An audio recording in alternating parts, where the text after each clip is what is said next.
കോട്ടയത്ത് നിർത്തിയിട്ട gas lorry പിന്നോട്ടുരുണ്ട് ഡ്രൈവർക്ക് ദാരുണാന്ത്യം. തിരുവനന്തപുരം സ്വദേശി ചന്ദ്രദാസാണ് മരിച്ചത്. കോട്ടയം മണർകാട് കവലയ്ക്ക് സമീപമായിരുന്നു അപകടം. ചായ കുടിക്കാൻ വേണ്ടി വാഹനത്തിൽ നിന്നും ഇറങ്ങിയപ്പോഴാണ് അപകടമുണ്ടായത്. ടോബി ജോൺസൺ കോട്ടയത്ത് നിന്ന് വിവരങ്ങളുമായി ചേരുന്നു. ടോബി, എന്താണ് ഈ അപകടത്തിന്റെ കൂടുതൽ വിവരങ്ങൾ?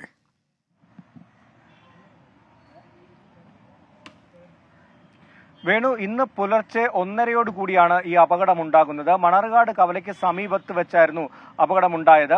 ഇന്ന് രാവിലെ മണർകാട് ഏറ്റുമാനൂർ ഭാഗത്ത് നിന്ന് ബൈപ്പാസിലൂടെ വന്ന് പുതുപ്പള്ളി ഭാഗത്തേക്ക് പോകുകയായിരുന്നു ഈ ഗ്യാസ് ലോറി.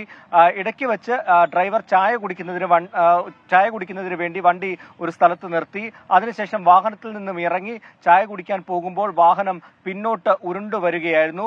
ഉടൻ തന്നെ ഡ്രൈവർ ഈ വാഹനത്തിലേക്ക് ചാടിക്കയറാൻ ശ്രമിച്ചു, പക്ഷേ അതിന് സാധിച്ചില്ല. അപ്പോഴാണ് വാഹനം റോഡിന്റെ അരികിലുള്ള മതിലിലേക്ക് ചേർന്ന് ഇടിച്ചു നിന്നത്. ഇതിനിടയിലാണ് ഈ ഡ്രൈവർ പെട്ടത്.